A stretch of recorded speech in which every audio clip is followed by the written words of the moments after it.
Ba-da-ba-ba, ba-da-ba-ba. All right. Promoter 101. Promoter 101. Promoter 101. Promoter 101. Promoter 101. Promoter 101. Promoter 101. Promoter 101. Promoter 101. Hi, it's Peter Katzis. You're listening to Promoter 101. Prisoner 8675, proceed to the visiting area. Your mother's here and she baked you a cake. Daniel Steinberg and William Lucas Pierce. Daniel Steinberg and William Lucas Pierce. Report to the podcast immediately. It's time for Promoter 101. Watch it, Screw. Don't touch the threads. Welcome to the joint that is this magical number 80. That's right, 80. Only 920 left to go. Welcome, everybody. I'm Luke Pierce, joined as always by Dan Steinberg. And this week on Promoter 101, we've got a mega episode featuring Conway Entertainment's Tony Conway, who's here to enlighten us on some industry history and over 40 years of this business. Plus, APA's Craig Newman proving once again that he is just the kindest soul in this industry. Craigie Fresh. And we've got St. Louis Fox's Steve Litman sharing how the Fox became world famous. Plus, so did Jerk Presents Mike Barsch talks about competing in the Mile High City. And we've got 3 questions from New Frontier Touring's Paul Lohr. But first, a correction. From episode 78, that's 2 weeks back, we said William Morris is opening an office in Australia with Jess Mills. And that was a mistake, and it was pointed out to us that it's not WME, it's WMA, the digital agency who recently set up shop in Australia with Jesse Mills. We want to thank Andrew White of Live Nation Australia for calling that to our attention. I don't know how we fucked that up, Luke. I don't know either, Dan. Speaking of news, we've got Celebrity Access's Joe Reinartz breaking down the news of the week. Let's do it. Hi, this is Stuart Galbraith. I'm the CEO at Kilimanjaro, and I'm on Promoter 101. The tour is over, and we're planning on sticking around to the studios for the time being, but you can catch me live in Canada. Canada, that's right. Dan will be up there on Tuesday, July 24th at IAVM's Venue Connect 2018. He'll be moderating the promoter and agent panel with a great little lineup. You got CAA's Brian Hill, APA's Ralph James, Dan's business partner, Emporium Presents' co-founder Jason Zink, plus Frank Productions' Charlie Goldstone, and Live Nation Riley O'Connor's. Dan, moderating honors are all yours, and that'll be in Toronto, Canada, July 24th. Register now for IAVM's Venue Connect at IAVM.org. I got to tell you, I've been working on this panel for literally about 2 seconds now, and it's shaping up to be incredible. You can follow us on Twitter. Luke Pierce is how you find the Lucas one. I'm at The Jew. And the show, well, it's Promoters 101, and that's with that S. And as we always tell you, it's plural. So there's a big fucking S after Promoters before the 101 part. It's a giant S on Twitter. We love hearing from you anytime at all. Just email us at steiny@promoter101.net. That'll hit both Dan and I, and we will respond. We give you our money-back guarantee. We are really amazing at responding. It's what we do best. We may not say what you want, but we'll say something. Win a chance to be Steiny for the day. That's right. You can co-host the podcast with me and Luke and be Steiny for the day. Just send us a note to steiny@promoter101.net and tell us why you want to be me. Seems easy, huh, Luke? Dan, I can't imagine it's easy being you at all. Hi, it's Steve Zapp from ITB International Talent Booking Agency. I'm on Promoter 101. If you've missed any of the past podcasts, you can always catch up at promoter101.net. That's right, promoter101.net, here to service you and all of your Promoter 101 needs. This week, we're featuring a classic reissue of episode 38. Got an amazing interview from the legendary former longtime manager of Dire Straits, Ed Bicknell, who holds court with us for a little bit. Internet sensation, music, comedian, Alice Bagnall talks about building over 3 million followers. And we've got some free music industry legal advice from Creative Law Network attorney Dave Ratner. Plus, C-Ticket Steve Overman joins us for 3 questions. It's amazing that everybody else gets the free advice from Dave because he charges me every time I talk to him as he is my actual attorney.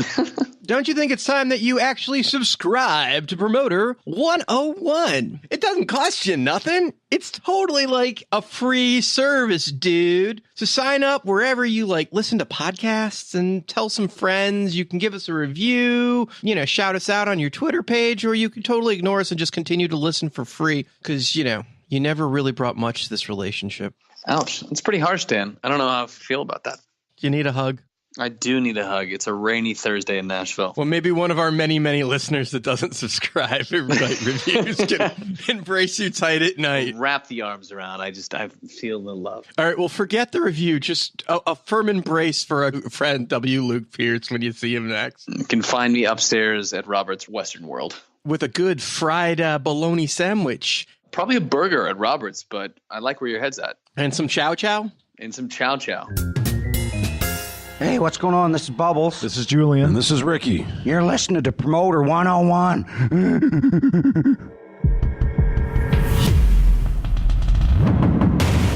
News of the week. We're going to welcome to episode 80 of Promoter 101 from Celebrity Access, Mr. Joe Reinartz. Did it. Time for the news, and joining us from Celebrity Access, Joe Reinartz. Welcome to the podcast. How you doing, dude? Hey, good. Thanks for inviting me. Some breaking news on Avicii. What can you tell us? It's only been half an hour or so, but the family put out a statement that strongly suggests suicide. It basically says he quit touring and he was looking for peace and finding answers and metaphysical questions, and he couldn't find them. And they said he pretty much gave up his search, and they are happy that he's finally found peace.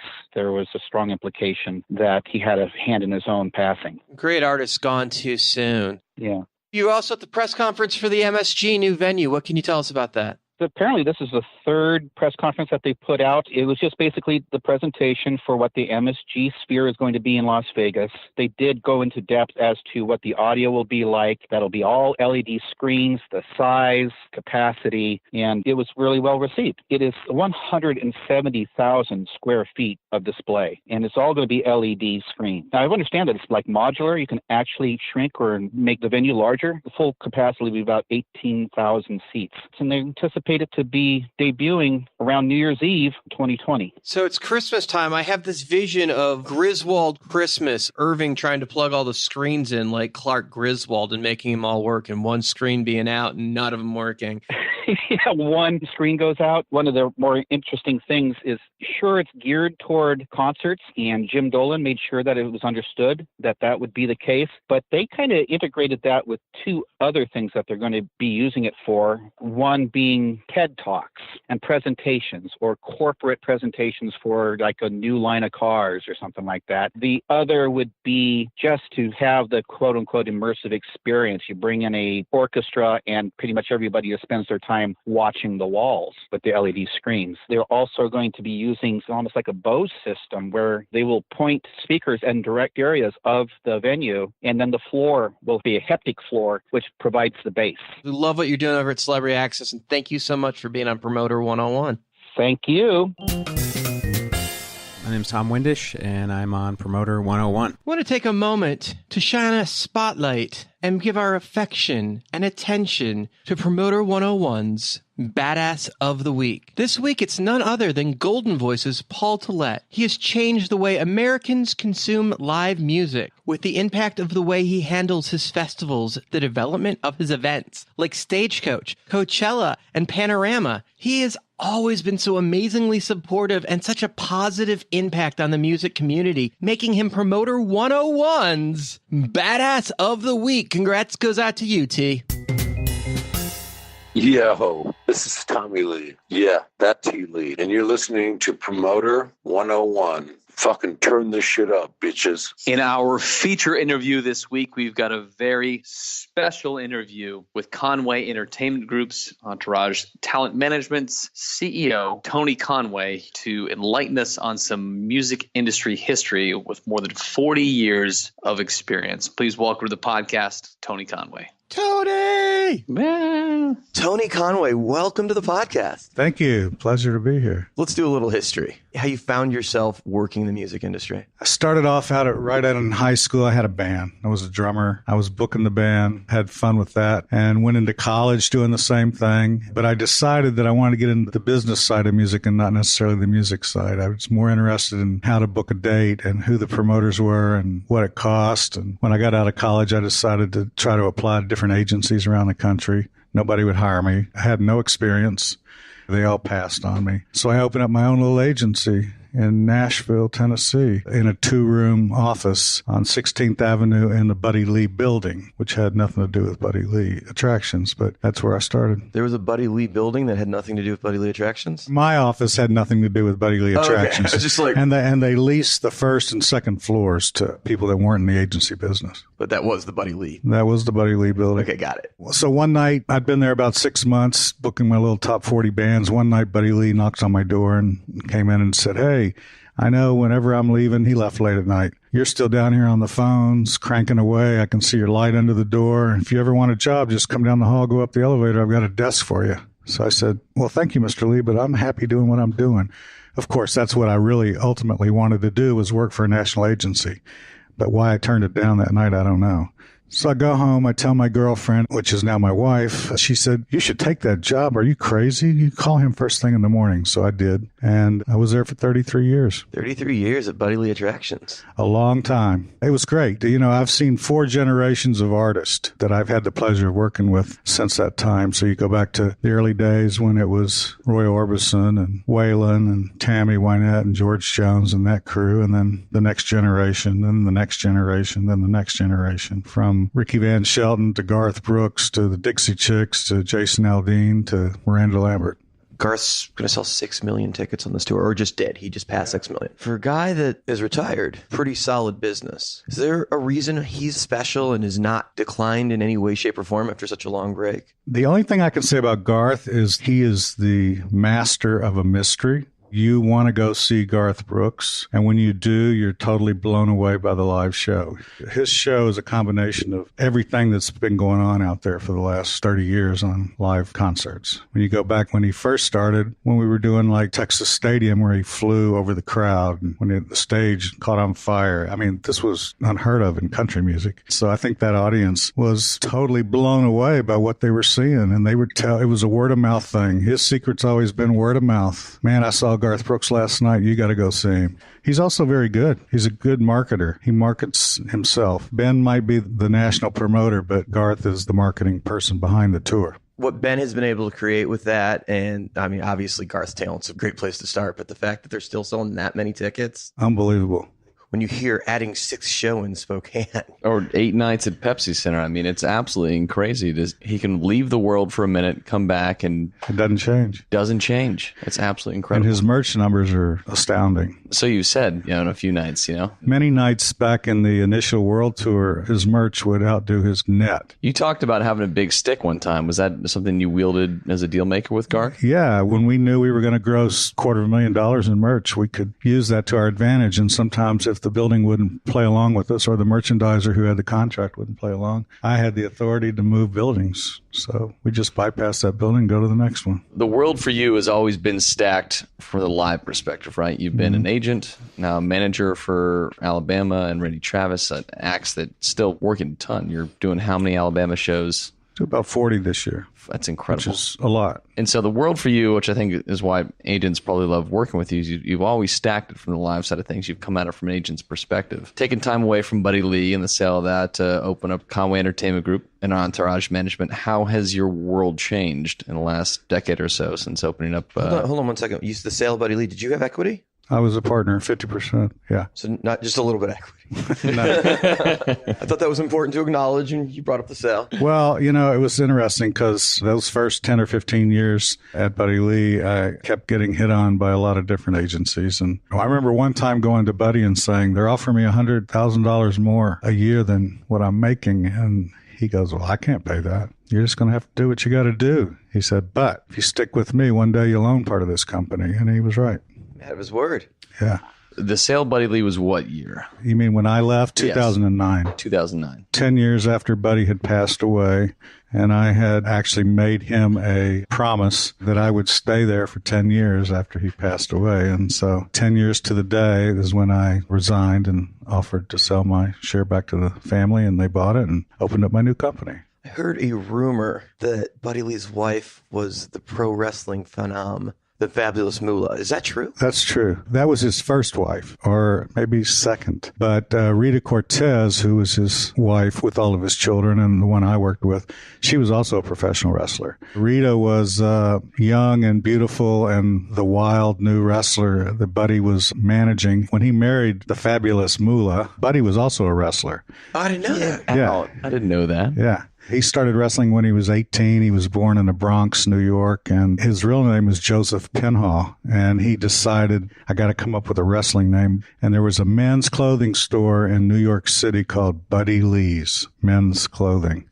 And that's where he got the name. Did you know this at all? I didn't. Is Lee legally his name? Did he change it? He did change it. So yes. Joey Lee's legal last name is Joey Lee. He was Well, born no, as Joey Lee, if he'll tell you the truth, is Joseph Penhall Jr. He goes by his stage name of Joey Lee. Joey Lee. You learn something every day. This is some knowledge that we're getting here on Promoter 101. This is incredible. Some great history and some great story there. Long and famed run, but Buddy Lee, you were not just an agent. You produced fairs. Really, I think a lot of people in Nashville here credit you with bringing the CMA Music Fest into the modern age of what it is today, this massive free event here. You're a 29, 30-year member of the CMA Board of Directors? 29 years I've been on the board. Wow. It's a long time. But your role in Buddy Lee wasn't just booking agent. No, and you know, Buddy Lee being a privately owned company, and we had no board of directors. I mean, Buddy was the boss, and then when we became partners, it was just the two of us. And we did whatever we felt like we wanted to do. We didn't have any rules, you know. So like if you were at William Morris or you were at CAA, you couldn't promote a concert. Right. You couldn't manage an artist. You couldn't produce a fair or a festival. It was against the rules, you know. Right. But we did. But it's not like the rules in LA where you can't be an agent and a promoter simultaneously by law. These are just unwritten rules in the industry, right? It's an unwritten rule, I think, that they want you to focus on that one area that you're supposed to be a specialist in. But Buddy allowed me to be a promoter. He taught me how to be a promoter. He allowed me to produce, which was amazing because for years and years and years, we were the largest fair producer in the United States. I remember one year we had 12 state fairs. So if you think about that, that's 12 to 15 days at a time. We had to have somebody on site. And so they started in June and they went through October, and there was, you know, I was out of the office the entire time. If you look around Nashville, the biggest names in country are represented by the guys that got their breaks at Buddy Lee Attraction. Joey's got Miranda, Florida Georgia Line now, and Justin started there. It's an amazing list of people. Paul Lohr, who runs New Frontier Touring, was there for ages. Yeah. Everybody talks about it. It was kind of the boiling pot for the new breed of country music. God, how did they leave Kevin Neal out of that group? What am I thinking? I don't know. But, you know, the first act I signed to Buddy Lee was George Strait. But to be involved with the signing and the representing of certain artists like Ricky Van Shelton and Garth Brooks and Lori Morgan and Bill Monroe, Waylon Jennings, George Jones, Tammy Wynette, Roy Orbison, Marty Robbins. You know, serious piece of country music history. We were talking earlier. I have experienced 4 different generations of talent, country music talent, from what I would consider the old school back in the 60s and 70s till now. Just like you, Luke. 4 generations, all right there, you know? Luke has experienced all 4 generations of boy bands. I definitely have seen a few. You've got an amazing legacy, an amazing history, and some incredible stories. There are 2 stories that I'd love to hear today, one of which was a picture that I walk by almost every day. Full disclosure, I work out of Conway Entertainment Group's office. Right. He's generous enough to lend me a space there. Is that generous, or do you give him a check for that space? Both. I hope some of that talent fucking rubs off on people. There is an amazing photo in the kitchen break room area in the office. That's you hanging from a helicopter upside down wearing some sort of jumpsuit with sequins on it. And Todd Bolton told me the full story yesterday for the first time. I'd never heard was it the big zucchini? The flying zucchini. story. The flying zucchini? Yeah, if you... Were you a pro wrestler too, Tony? No, I wasn't. Because that'd be a great wrestling name. You're right. I'd have to wear a mask, though, I think, if I was a wrestler. But that started on a bet at the Illinois State Fair in Springfield, Illinois. And at the time, I was also the agent for Waylon and Neil Young. And Neil he loves Waylon. He loved country music. And so he wanted to do a tour with a country artist. So I was like, cool, let's do it. So we did a Waylon Jennings, Neil Young tour. Holy shit, that's a cool show. Yeah, it was really cool. Who headlined at that point? They flip-flopped every night. The other so one Neil was at that point of his career already, that he was equal to Waylon? Yeah, oh yeah. I mean, we were selling 10, 15,000 tickets a night. So we're sitting on the bus and we're just talking before the show that afternoon, before sound check, and we see this helicopter take off from the backstage area. It was just a 2-person helicopter, and it goes up and it's flying around, and all of a sudden we see this guy slide down this rope onto a trapeze that's hanging from the helicopter, and he starts doing his act, standing, then sitting, then hanging, and then what they called the one toe hang, which he hung with from his foot. And Waylon goes, "You got to be a crazy son of a bitch, Hoss, to do something like that." And I was like, I could do that. And Neil Young was like, "You cannot there's no way you could do that." And I said, "How much y'all want to bet I can do that?" And then they go, "I'll bet you $500. I said, $500 a piece? And they go, "Yeah." I said, "All right, done." We shook hands and I got up and left. And I had an idea. So I go out to the helicopter when it landed and I said, "Hey guys, I got a bet going and I need your help. Let me win this bet."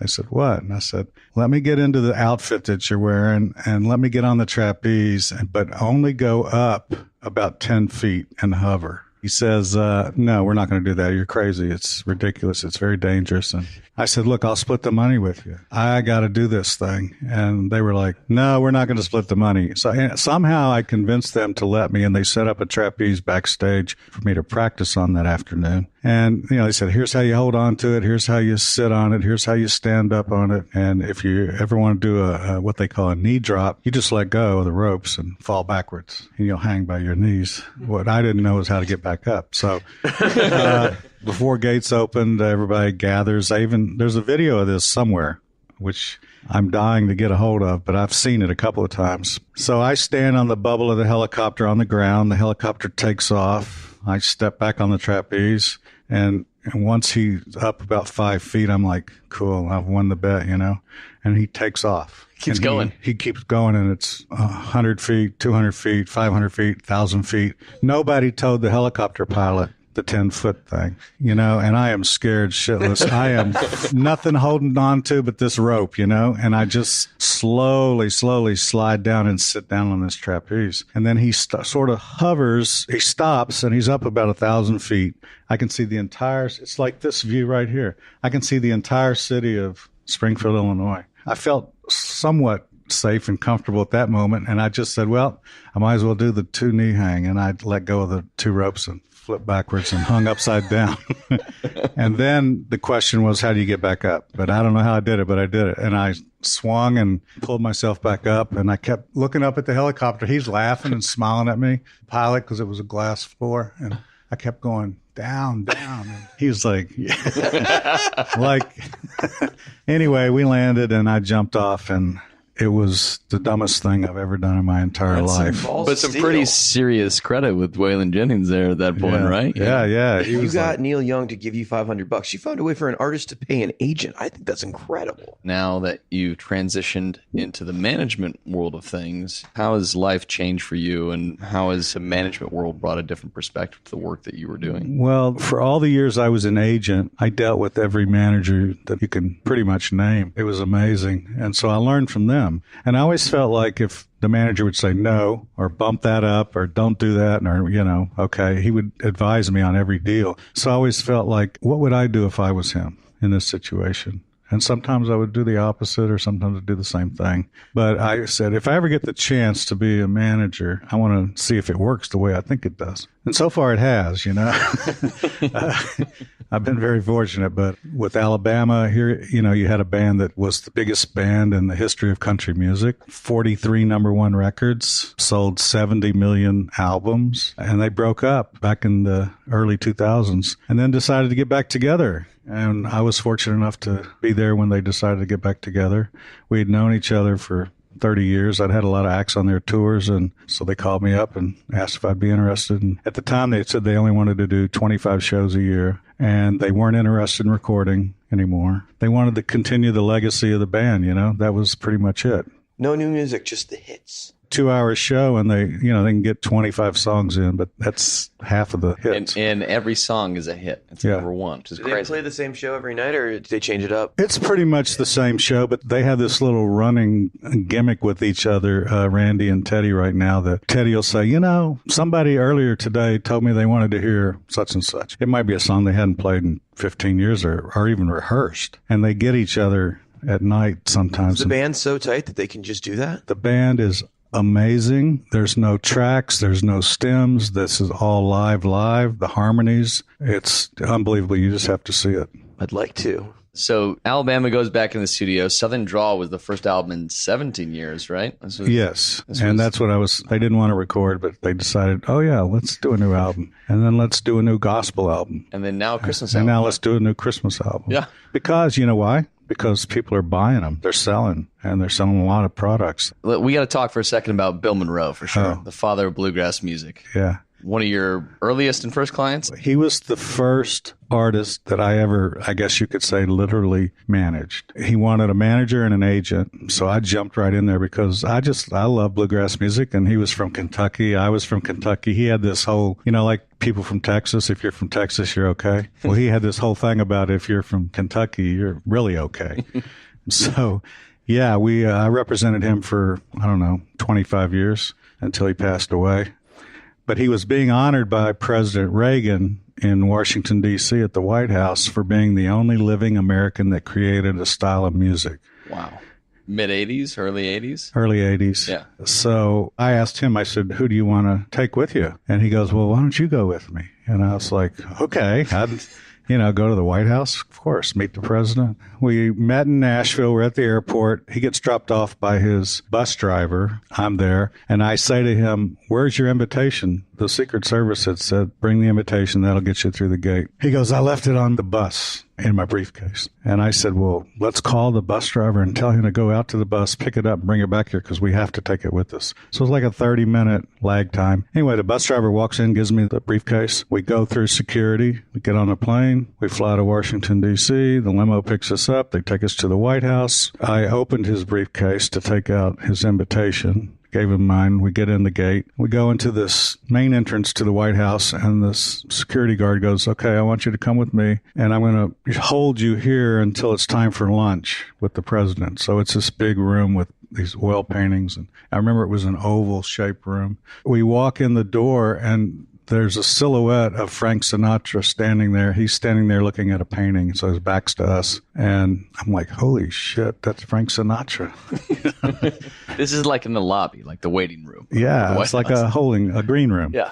So we walk up, and he turns around, and he goes, oh, Mr. Monroe. He said, I'm Frank Sinatra, and I've been a fan of yours for many, many years. And I used to listen to the Grand Ole Opry on the radio, and I'm saying, really? And so Bill Monroe's just staring at him, and Bill Monroe's got on a gray suit and a white cowboy hat, and is a big practical joker, by the way. And he says to Frank Sinatra, I don't believe I caught your name. He said, I'm Frank Sinatra. I'm a singer like you, Mr. Monroe. He goes, yeah, I think I heard of you. And with the dead serious as he could be. Then they come get us, and they take us upstairs, and I take my little briefcase with me. The Secret Service guy tells me, you got to put that down here. So I put it down by a coffee table in the room we were in. And we go in a reception line and meet the president, take pictures. Everybody sits down. They have lunch, and there's two people that got awards, Sinatra and Bill Monroe. Sinatra, I think, for his contributions to American music, whatever. Get back in the limo. Go back to the airport. Get to the airport. Going through security. I go first. And back then you could watch the screen, the video x-ray screen. And I see Mr. Monroe's briefcase coming through, and I see this huge pistol on the screen. And I'm like, what in the world? And so the security guard goes, is that your briefcase? No, that's his briefcase. Come over here, both of you. So they put us up against the wall, and they body searched us. They handcuffed us. They opened this briefcase up, and it's got a .357 with 6 bullets in it. loaded in a Crown Royal bag under a bunch of papers. Now, you guys had already flown with it. We flew through Nashville with it. And that was the first question. Where did you come from? Nashville, Tennessee. They get Nashville on the phone. Did you have a Monroe and a Conway come through there this morning? Blah, blah, blah. Yeah. Well, they have a gun in their briefcase. And I remember the security girl saying to all of us, oh, hi, Mr. Monroe. You're going out of town again today? She knew him because he flew a lot. And so she wasn't looking at the screen. Can you believe this? And it got through the detectors in Nashville. And now there's a line of about 50 people, and Bill Monroe is just totally scared to death. He's never even had a speeding ticket. And they go, this gun is loaded. Come with us. So we go, and they take us down underneath the basement. There's like a little jail in the airport that they put you in. So this guy comes in. It's like a movie, Okay, so what are y'all doing in Washington, D.C.? And I said, well, might want to sit down for this one. We just had lunch at the White House with President Reagan. He goes, what? Get the Secret Service on the phone. Yeah, they were here. Okay, you better come over here real quick. So long story short, Secret Service come. They identify us. Monroe said that he had forgotten he had the pistol in the briefcase. But he did have it. He carried it a lot because he carried a lot of cash on the road. And the guy goes, well, where did you get this gun? Because the serial numbers are filed off. Oh, God. And he said, a fan gave it to me as a gift. Okay, so a $17,000 fine, by the way, at that time. We tried to talk to some people to try to help us talk to the president. It didn't work. We had to pay the fine. But the moral of the story is, if you've never done anything bad in your life and you don't want anybody to ever know about something bad you did, be a country music bluegrass singer in Washington, D.C., because we kept this quiet for years. And I only exposed it maybe 10 years ago in a book. It's a book, right? Yeah, in a book. So that's a true story. Obviously, security has been tightened so much on the president that you would never get in the White House with a gun. But more importantly, Reagan was shot while he was in office. This was before that, too, before he got shot. Wow. And Bill Monroe, he never said a word about it to anybody. And, of course, I didn't either till after he passed away. But true story. What kind of advice can you give the younger generation about how to build a career with longevity? There's no real straight, simple answer to that.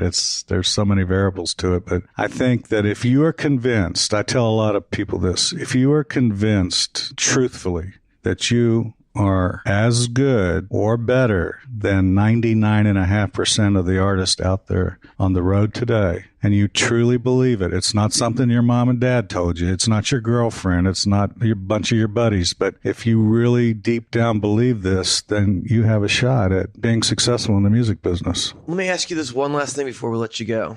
As you've been here so long, obviously that show Nashville has told the world how country music works. Did they get it right? It's very sugar-coated. When I watched the first show, I wanted it to be like, I hope that this is really tells the story the way it is. It's 50% correct, I guess is the best way to put it. The music industry is much darker than it is portrayed on the TV show Nashville. Thank you so much for taking the time to talk to us. We've been really looking forward to this one. Thank you. My pleasure. Talk about your icons. Him gracing the mics here at Promoter 101 is an honor. Really changes the game, man. This guy is incredible. He's going to wind up in the Agent Hall of Fame. I truly believe that, Luke. And seriously, you could not find a nicer guy to take time. Just so many stories. If you're ever in Nashville, look him up, Mr. Tony Conway. This is John Schultz. I'm Windish. Charlie from Crescent Ballroom. Craig Newman. Dave Brooks. Dave Ratner. John Holiday. Doug Bicknell. LX. Imong Shah. Kelly Lesko. Gerald B. Henley. Harlan Fry here. Jack Ross. Jason Miller. Jeffrey Fox. Joe Escalante. Blair LeBlanc. Martin Atkins. Neil Dixon. Nick Farkas. Paula Palazzo. And I'm on Promoter 101. Promoter 101. Promoter 101. Tweets of the week. We can't avoid it, Dan. It's the title of this podcast, so let's do it. It's time for some Promoter 101 tweets of the week. Let's start here. At the end of the day, the person with the biggest address book wins. This is a throwback, Dan. It is, and they all will be this week. I think Bob Lefsetz taught me this one first, but I find it true. The best, most populated, up-to-date data always wins, particularly when you need to find somebody quick. That address book's key. You can't win until you know the rules. You got to know how the game is played. It just makes all the difference in the world, Luke. Yep. Your competitors watch your website more than you think. Yeah, this is something to think about and keep you up at nights. You're welcome. That'll do it for Promoter 101 Tweets of the Week. Make sure to follow Dan. He's at The Jew on Twitter. Now, when he says follow me, he means online. He doesn't mean around the conferences like you have some puppy love thing. That's stalker shit, and nobody needs that. Just so we're clear.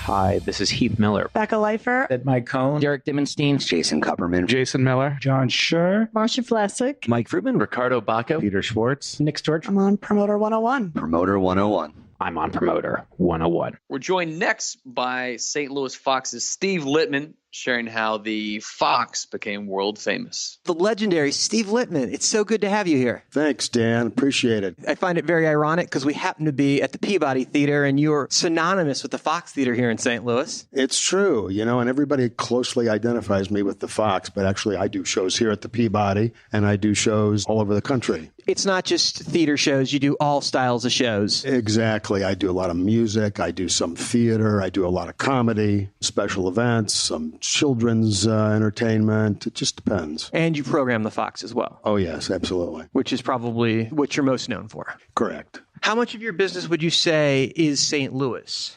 25 or 30%. So you're doing a lot outside the market. Oh, a lot. Yes, a lot. Some of that stuff is that world of PBS, the world of dance, the world of comedy, as you said, and you also do straight up rock. Exactly. I enjoy doing a variety of types of shows. It keeps it interesting. And obviously, there are more opportunities if you don't confine yourself to a narrow band of types of entertainment. I've always been fond of stepping outside my niche. Builds your chops. It's good. It's also hard to sell tickets to the same people in the same market every night of the week. If you're selling to multiple different genres, you have a chance of grabbing monies from different sectors opposed to burning out your market too quickly. This is true. As many of us learned to promote in a single market before we became regional and national promoters. That's right. As the business changes and you've got these giant competitors that are trying to feed at certain troughs, so to speak, there are troughs that they aren't trying to feed at, so it creates opportunities. When people talk about the Jams and the Franks brothers, you're certainly amongst that list of guys that do real volume nationally and can take serious swings and can take a hit.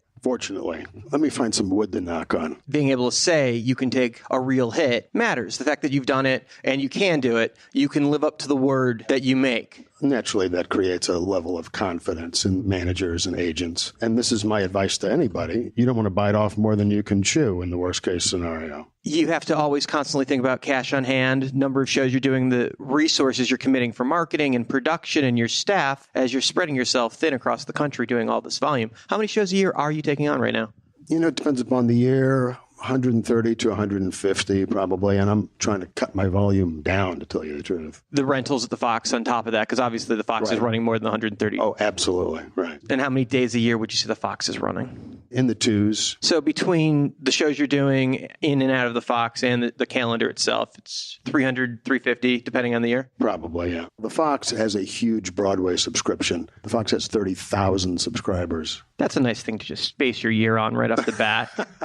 Well, it's a dual-sided blade, as they say. We'll have these massive Broadway runs, and then it creates calendar issues in terms of doing concerts that you want to do. Clearly, it's easy to talk about the great things that you're doing, the Janet Jackson dates that you get to be involved with and things like that. But let's talk about how you got into the business, because it doesn't just happen. Oh, everybody's got these stories. How did they get into the business? So when I was a kid, I was a young manager, and I was also one of those kids that used to take television sets apart and put them back together again. I sort of knew about electronics and audio equipment, just like an electronics geek, I knew my way around a soldering iron. So the first time I got into a real recording studio, this was everything that I loved all in one place. It was music, electronics, recording, creativity. So I basically learned to be a recording engineer in addition to being a manager. This act that I was managing had put all of my blood, sweat, and tears into the act. We had an audition with Atlantic Records who wanted to sign the act, but they wanted to see the act. So we set up an audition at the Whiskey, and make a long story short, the band sucked. The Whiskey A Go-Go in L.A.? Exactly. The band sucked. Atlantic passed. Within 5 minutes, the band imploded in the dressing room at the Whiskey. At this point, I'm licking my tail feathers, and I decide to move back to the Midwest and regroup and figure out what I was going to do. So I came back to the Midwest. I was working at radio, and then I heard about a guy in St. Louis who was building a clone of the record plant, the famous recording studio in L.A. He hired the exact same engineers and architects to build a clone of the record plant, virtually identical. So I came down, and I was a kid in a candy store. Going, this is the greatest thing ever. So I started working at the studio, engineering, producing. We were doing rock stuff. I mean, and I'm serious, I actually did sessions with the Rolling Stones, Jackson Browne, some real talent. And they were also doing commercials and jingles and that kind of stuff. Stones and Jackson Browne. That's nothing to sneeze at. Those are some of the biggest names in rock and roll, all heading to the Hall of Fame. No, I'm not saying that any of those tracks ever got used, but, they were there. They were there. So one day I'm in the studio and I get a call from this guy named Irv Zuckerman. Famous promoter from St. Louis from Contemporary. Exactly. So he heard about me and had a couple of acts that he was managing, wanted to come over and meet me. Long story short, he came over. I listened to the stuff. I told him that I could help him polish the tracks up. And he and I really hit it off. So super long story short, we started working together. We got a couple of deals on these acts with major labels, and I started hanging out with him. And my dad had owned an advertising agency in Kansas City where I grew up, so I knew about marketing. So I'm hanging out with him. We're working these records. I'm looking at what they're doing, promoting shows. And I said, well, why do you do this? Or why are you doing the marketing this way? And he goes, well, I don't know. What would you do? And I said, well, I would do it that way. He says, okay, well, do that then. But for me. Right. And what year is this, give or take? This is probably 72. So pre-Kevin Doctorman even. Oh, yeah.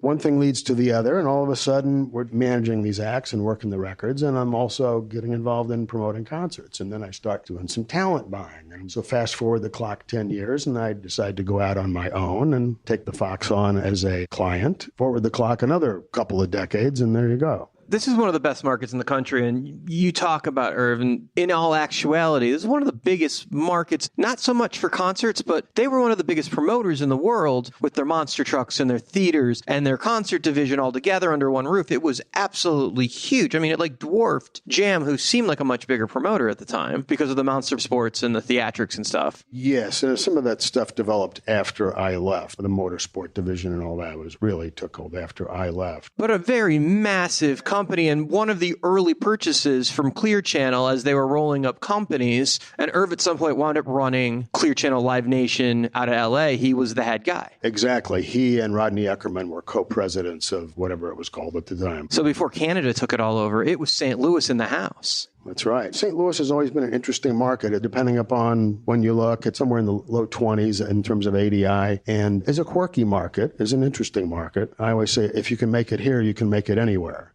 I always like to think of St. Louis as the place where they opened an amphitheater and night one, Guns N' Roses had a riot. Right. That was interesting. That may be the night that they figured out that soft opens were required. I don't know. I wasn't there, but certainly heard a lot about it. At that point, I was concentrating on the Fox. But you guys have never had a riot at the Fox. No, and that's a plus. They rarely riot at Hamilton shows. Probably riot trying to get tickets, but once they're in the building, they're fine. It's a whole other thing. Right. Ticketing company's problem. Yeah, exactly. Which is also something the Fox has, is they own their own ticketing company, right? Right. The Fox owners also own a ticketing company, which also tickets numerous other venues in the metropolitan area. I love how you clarified that, because you forgot to tell me the Fox doesn't own a ticketing company. They just happen to have the same investors, what you're about to tell me, right? There you go. And the clarification of that is important because it's a separate deal, and you guys are a client of that company that's also owned by the same people. This isn't your first rodeo, is it, Dan? I seem to remember this conversation before. In a time and day where Ticketmaster and Access and Ticketfly, Eventbrite, and all of these companies are exploding and fighting and having all of the different technological fights, which is great because it's making the technology better because they all have to be on the cutting edge because they're all competing. Is that something that an independent ticketing company can compete with locally? Sure, because at the end of the day, it's who's in control of the inventory. If you control the inventory, then you're going to maintain control of the inventory by obviously having software and infrastructure that can service the client. In terms of the competition, the technology is important, but, the politics are important too, and it's kind of a parallel track. Because you have to work with all these ticketing companies too as a promoter. Oh, sure. Yeah. I work obviously with Ticketmaster a lot, and whatever ticket agency the venue's using, as you know, there aren't that many venues where you have a choice. It's like, this is the agency we use. This is the ticket company that we use. And of course, now you have more and more venues that are just doing the ticketing themselves. As phone rooms become less necessary, outlets are basically obsolete. It's really box office and internet. And, you can buy a little Unix box and a pretty good piece of software if you have a theater and ticket it yourself, and it's a very, very healthy revenue stream. You don't need rooms full of specially cooled mainframe computers. Right, and you don't need the phone banks that you used to have because it's mostly online. You say that the outlet's dead, but the box office at a venue of the size of the Fox must do a good amount of sales at the box office. There must be a good amount of point of purchase sales. Yeah, there are. It depends upon the size of the show and the type of show. I'm not suggesting that camping out needs security anymore to worry about those lines. Doesn't happen often, but still does on occasion. Something super big, super uber cool. Right, exactly. Or, something where the fans think that prime tickets are going to be allocated exclusively to the box office, so they're trying to access location even more than they're trying to save service charge. You have to go and cut these venue deals in every market, and each venue is different. When you go back and do a room over and over again, it's so much easier. Of course. But going to cut these deals with different venues, and every one of these different art organizations that owns these rooms, or cities, municipalities, all have different management ideas, and some of them are more green than others. How much of cutting the deal with the venue is the game won or lost with the show? I think that at least in the lanes that I'm driving down and the venues that I'm dealing with, most of these people pretty much understand the game and understand the model. So it becomes less about cutting the deal, which isn't, for me anyway, it's not a high friction part of my day. It's more about getting the show on deal terms, that are attractive where you can actually make a profit. If you just want to buy shows, as you know, you can buy shows all day long because it's interesting. Everybody thinks that they're outside of the business. They think that being a promoter is just like the next best thing to winning the Powerball. They have no idea what the reality is. You made a remark on one of the other podcasts that was exactly right on it, what I often say.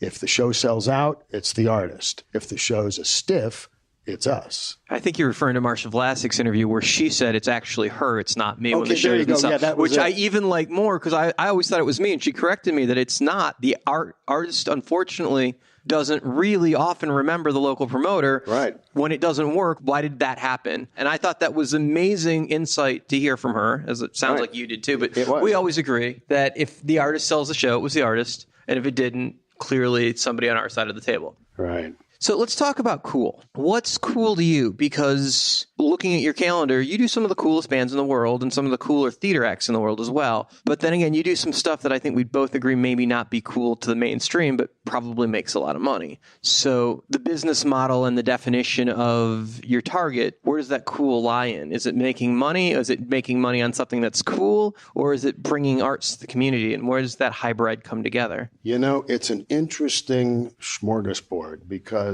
I think it is kind of a little arrogant. Entertainment is a subjective thing. How many times have you, because I know this has happened to me, you stand out on the side of the stage at a show and people are having a great time. They're standing, they're screaming, they're clapping, place is sold out. And you're saying to yourself, this sucks. What on earth do these people see in this? And the converse of that is how many times have you stood on the side of the stage, you're dying, the place is half empty, you're losing a fortune, and the performance and the music is superb. And you're scratching your head going, why? Why is this? Well, I think we always say this, and it's a monarchy that I know that we've both talked about. If I booked what I liked, I'd go broke. Exactly. I have a pet theory that the more I like it, the more nervous I have to be about promoting it. We did one of these at the Fox last year where I booked a show that was based on the fact that I loved the group. And you told me it wouldn't sell here, and you did it anyway because I wanted to do it. Yeah. And we lost a little bit of money. Yeah, it wasn't a lot, but we worked really, really hard to lose a little bit of money. Right. So anyway, what I'm saying is that I don't use my own personal taste in terms of deciding what I want to promote. Clearly, it's a business, and I'm not a performing arts center. I'm not tax supported and don't have an arts mission statement. The mission statement is make money so you can stay in business and make a living and do more shows. But a significant part of it is being able to stand on the side of the stage and know that you were a cog in the wheel that this event might not be happening and these people might not be having this life experience.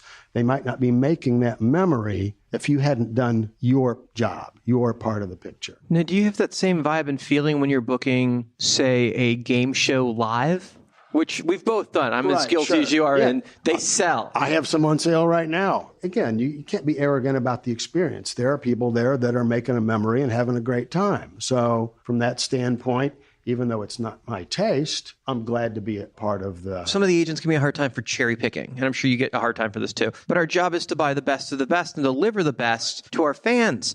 Now, the fan of the artist, sure, but the fans that we're servicing and selling tickets to. So if I'm bringing an act to a market, they may not be cool to the mainstream, but they're cool in that genre. Right. And if I can't do that, I probably don't have a cool act. True. But honestly, for me, it's not about necessarily what's cool. I've been doing this for a long time. I mean, I used to promote Frank Sinatra and Liza Minnelli dates. You had the first Moses tour, right? That was just a little before me. You look good. You know, you try to serve various communities, whether it's age community or demo community. So I still do some of those old school shows. I do a lot of urban shows. Like you said earlier, you know, a lot of rock shows. I do a lot of comedy. It's all interesting. But I wouldn't say that cool is my driver. It's, you know, do I think it'll work? And, you know, you're evaluating that risk-reward scenario, which is a moving target in this day and age. You know, I was listening to one of the Promoter 101 podcasts this morning. One of my favorite podcasts to listen to myself. It's right. You were talking a lot about developing acts. I was thinking as I was walking, it's different now because when I started doing this way back in the day, and we were dealing with the Bill Elsons and the Frank Barcelonas of the world, and you had that unwritten, uncontracted, but palpable loyalty factor where if you had a working relationship with an act and an agent and you'd go in and you would take a shot with an act, you would, on any reasonable basis, get the act back and you would be able to reap the reward of the investment. Now, and I don't know how it is for you, but that is a lot flimsier of a proposition than it used to be. You can go in, do your work, and lose your money and build the act, turn around, and you lose the act. You lose the act to a package. You lose the act to another promoter. Well, losing an act to a package isn't a big deal because you're going to get it back. Not necessarily, but it's still a jump ball. Mm-hmm. So if it's supporting another date, odds are you'll have a chance at getting it back. Losing an act, though, to another promoter and yet not getting the phone call is a whole different thing. You're at a station in your life where you've built enough acts. You've developed enough acts for the industry. You've built into a point where you're now handling theaters and arenas at such a scale that you can't be booking the clubs and developing every act too. I'm sure occasionally there's an act that you just love that you do a club show for, but I know that number has cut way down. It's low, or an agent will call me, do me a favor, or a manager that have a relationship. Sure, something special, but it's once in a blue moon. But you developing acts isn't the best use for the industry's time for you because the industry needs you to be producing as many of those theater shows around the country as you can. And the Fox's attention is not a small thing. This is true. I think you have done your time building club acts. To say that you don't have the ability to do it, of course you do. That would be easy for you to do it. I'm sure you still do it from time to time. But I think you've done enough of that. At the same time, I have done so many club shows. I have built my share of acts. I still continue to develop acts because it's something I love to do. I enjoy booking club shows. I do it for fun. But it's probably not the best use of my time. But it's a genius thing, and it's the best possible thing for the industry. Sure, of course. And it's exciting to be in on the ground floor and be involved in that artist development. Again, you know, be able to contribute your piece of it. Especially when you can take it from the club to the arena. Sure. So the building process is cool. But even if you're not building, if you're just part of that presentation process where you know that you're at least somewhat catalytic in making the event happen. I remember, we all have those shows that stick out in your mind. I remember doing Paul Simon at the Fox on the Graceland tour. With Ladysmith Blackman Bazo? Exactly. And standing on the side of the stage and watching the audience. And it was magic. And these people, you knew that they were having a lifetime experience, that this was a memory. They were never going to forget this experience. It was palpable in the air, the level of artistry, and it was magnificent. And I thought to myself, business-wise, this is great. But It's that thing that you feel inside, that internal feeling where it's like you feel like you're part of the process. Even though you're not the artist, you feel like You get sweat equity. You earned it. Yeah. And those are the bands that it just sucks that much more when they fuck you over and they play for somebody else. Exactly right. That's one of the things that turns my crank, is that when you can be part of making that magic and making those memories for people. Do you have some advice for the younger generation coming up? How do you get your feet wet to be a good promoter? A couple of things that you would point out that is a must know. Again, listening to one of the podcasts the other day, how do you break into the business? It's harder and harder, but it's like Larry Butler was saying. He just hung out at Warner Brothers and did whatever he could do. You need coffee, I'll get coffee. You need me to make copies, I'll make copies. If you're young, you need to be willing to do pretty much anything so that you can be in the vicinity and learn and create you as an entity that's known to other people in the business. So they become aware of your capabilities and aware of your demeanor, your work ethic. People talk about luck in this business. Well, yeah, luck has a lot to do with it, but you have to put yourself in the right place to be lucky. It's like the old joke. It's like the guy says, please let me win the lottery, and nothing happens. He goes, please let me win the lottery. Nothing happens.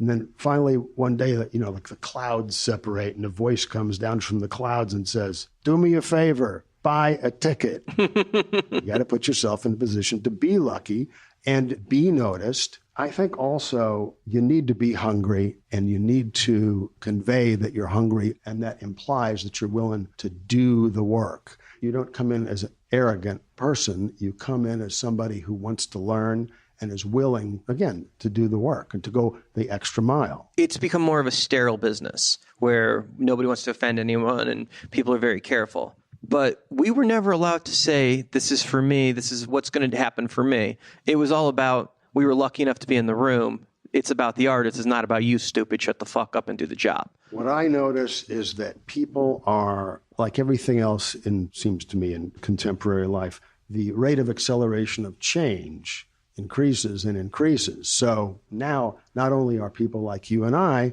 trying to keep up with the ever-changing landscape of what it is that people want to experience for entertainment, but then the challenge of how to market it, how to price it. It's a lot more difficult, I think, to be a promoter now. When I started doing it, the marketing part wasn't that hard because you were narrowcasting. You had 2 or 3 radio stations, one kind of alternative paper. You could get the message out fairly easily. Now you have such fragmentation on the media There's so many other side. shows and white noise. Well, you're trying to find ears and eyes so that you can send your message in there. It's so fragmented, it's unbelievable. And the methodology changes according to the demo. The younger demos get their information a certain way. The older demos get their information a different way. So you have to take that into account. And then that's a more recent challenge for promoters as opposed to the old days. And then, like you were talking earlier about ticketing.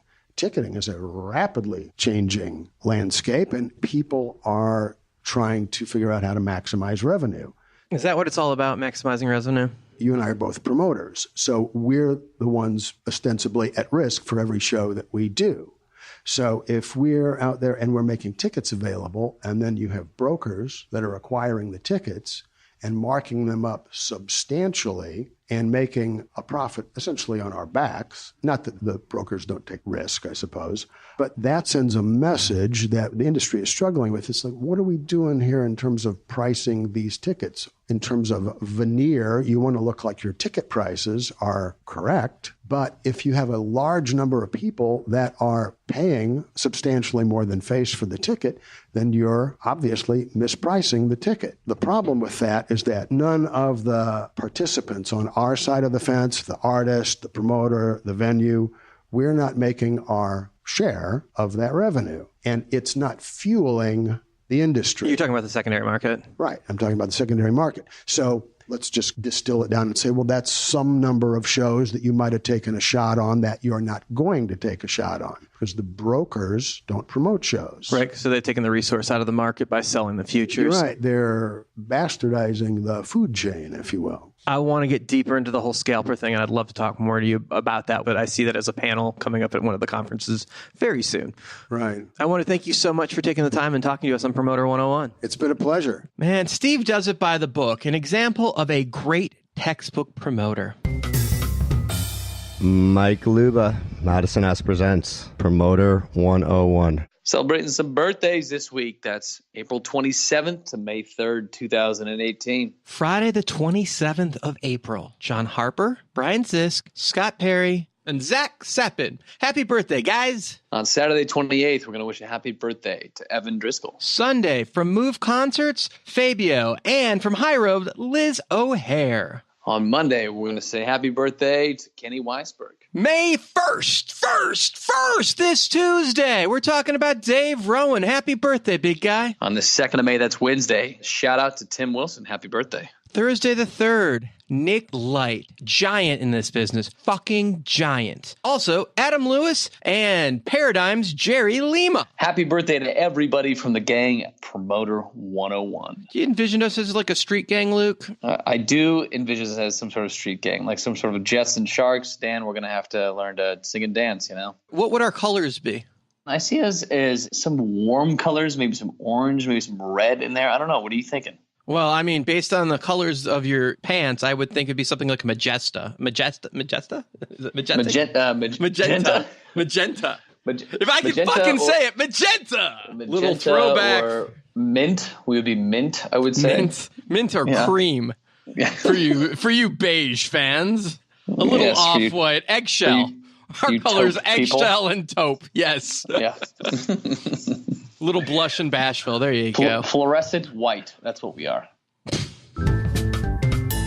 Hello, this is Sarah Mertz. Rick Barrow. Nick Light. Mark Geiger. This is Lee Anderson. Kevin Lyman. Joan Giddings. Jim Runge. Jeff White. Brian Zisk. Chuck Randall. Brian O'Connell. Andrea Johnson. Adam Parsons. Darielle Hyatt. Ben Mensch. Jamie Miller. Billy Wayne Davis. Brandon Frankel. Mitch LaFon. Jake Gould. Gary Smith. Jeff Cohen. You are on Promoter 101. Promoter 101. This is a new part of the show here. This is just something that was recorded. We think it's just so worth airing here. Dan's assistant, Desiree Whalen, shared a recent dream with the Emporium Seattle's office, and Dan took a moment to record it. And now, we present to you a new segment on the Promoter 101 podcast. It's time for Dream Analysis with Des.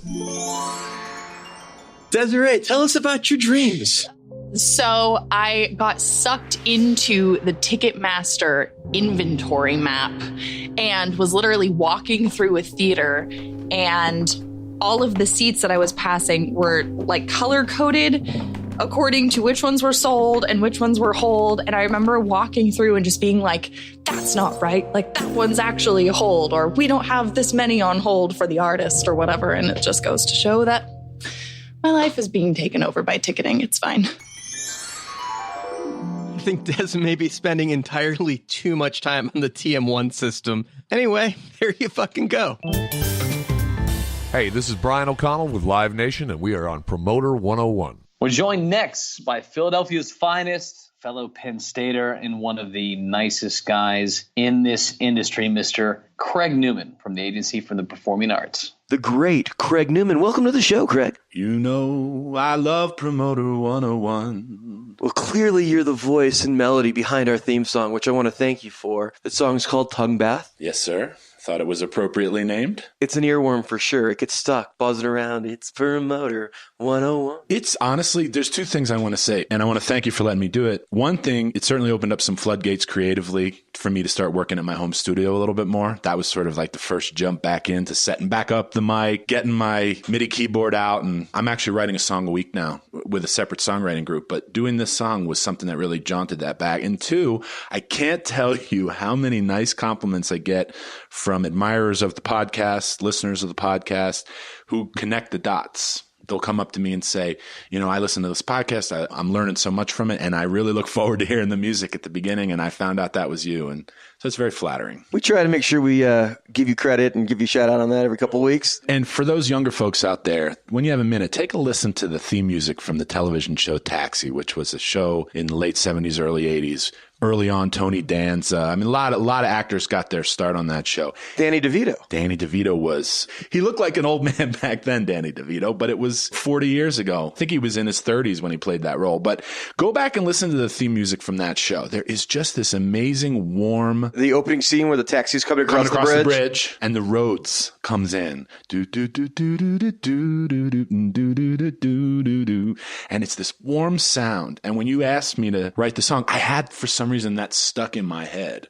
And so I got on my MIDI and I kind of got a Rhodesy sound to kick it off. And that's the inspiration. Sometimes when you're not performing music, you book bands for a living. Yeah, side gig. It's worked out pretty well for me. I've been with APA since 2001. Before that, I was with William Morris for a short stint. Worked a couple other gigs. Worked a few months with Jonathan Shank, who's now with Red Light. And we did a gig over at Avenue Management in between my agency tenures here. And yeah, I started in APA. Actually, I started in APA right before September 11th hit. I had been only at the agency for a month when everything went down.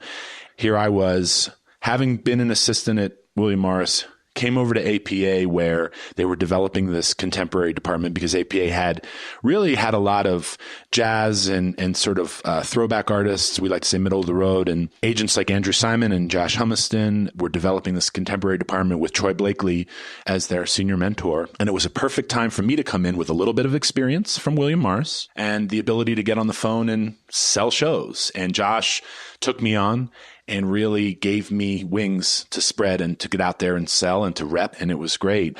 And I still remember when September 11th hit, there was this big buzz around the industry about, wow, what's going to happen at concerts? What's going to happen at concerts? Are people even going to want to buy tickets? Are all these tours going to go in the toilet? And what we found actually was that a lot of ticket sales grew and spiked, and people wanted to be entertained was really what we discovered. It was probably a few months after everything had happened. Shows were selling out. At least the shows we were working on were. And a lot of the response that we got was, you know what, we just want to take our minds off all this other stuff and go see something. So much experience, so many relationships, such a big company, prominent placement in the middle of Beverly Hills. What isn't possible when you put together an incubator of talented people like that? Everything is possible, and we're seeing that day in and day out with the signings, with the ability to go out there as a team, not having to fly solo and try and do everything by yourself. For me, being able to go to a Bruce Solar and Andy Summers, tell them that I have a passion for something and I really need their wisdom to help cross it over the line. So nothing is impossible. And there are no rules. There are no boundaries. We work in an agency where the top brass will say, as long as you can figure out a way to have it be successful, you can represent whatever you want. And that freedom has allowed me to grow as an agent into where I am today. You represent Irvine. You have one of the biggest cooks in the world, magicians, illusionists, the biggest Beatle tribute band in the world, Fab Four. It's not just rock bands, which you also have. You have the band that created Hey There Delilah, playing White Tees. Just your personal roster that you're personally responsible for. Have this amazing bag of interesting variety. And I got to tell you, I wouldn't see it any other way. As an agent, we get to a point where we feel like we've emblazoned a path. For some people, like Kara Lewis, top of her game, what she does is just, in my mind, it's unbelievable. The work that she's done with hip hop and R&B artists. And she's just in that zone, best of the best. Betsy Berg at our company, who is a speaker and lecture agent, she has the top speakers and lecturers, and nobody can touch the business she does. That's her path.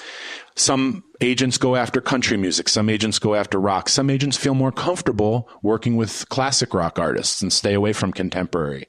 For me, what I came to find around 2009, 2010 was that I was going to do variety. And there's no other really word to use. Variety. It meant that I could come in and book a rock act. I could come in and book a country act. I could come in and sign something. I represented Jerry Lewis until he died. I represent Priscilla Presley on her speaking tour. Elvis's stories told by Priscilla Presley. It's one of the most incredible hour and a halves of listening I've ever done as an audience member. A lot of my, you mentioned Chef Robert Irvine, unbelievably successful chef on television. The agency business as it is just continues to evolve. There is an informalness to promoter-agent relationship on the rock agent side. Like let's have a beer and catch up and call each other assholes. Sure. Absolutely. In an embraceful way. Opposed to, in the arts world, it carries itself a little bit more dignified. And I know that there's boards and nonprofits and there's an outline of educating and bringing the arts to people. So there's good reason for that. It's all based on grants money and producing things in a certain way, whereas rock and roll doesn't apologize. And I think that there's extra effort involved. See, I was a rock and roll agent from 2002 until 2009. Those 7 years, I was rock and roll all the way. I was booking it, working with agents like Andrew Simon on tours like Panic at the Disco and Fall Out Boy, working with Josh Humson on Flogging Molly and Something Corporate, working with Troy Blakely on Lenny Kravitz and Black Crowes and Robert Plant and Judas Priest. And I was rock and roll, right? And you're so right about the way it was, the hangs, the go-outs, the beers. When I decided to shift into arts, and I never let go of rock and roll, but when I decided to shift into arts, I had to make all new relationships. I had to go to conferences. Nobody knew who the heck I was. Didn't matter that my card said head of performing arts. They didn't know me. I had to make extra phone calls. I would get on planes and visit theaters. I said, if I'm not going to be able to get you on the phone, I'm going to come to your front door. Year one, I probably didn't book a lot of art shows. I still booked rock shows, probably didn't book a lot of art shows. Year two, started to swing a little bit more my way. I'm at the point now where, having been in that world for 8 years, I feel comfortable that I can go to a conference like APAP, which is the big conference in New York every January where all the arts presenters, agents, everybody meets and talks about shows. I can go to that conference and pretty much take the meetings I want to take, sell the things I want to sell, because with the help of all these agents at APA, we've stocked the shelves with great shows like Brian Wilson. We just signed Smokey Robinson and we're working with Frankie Valli.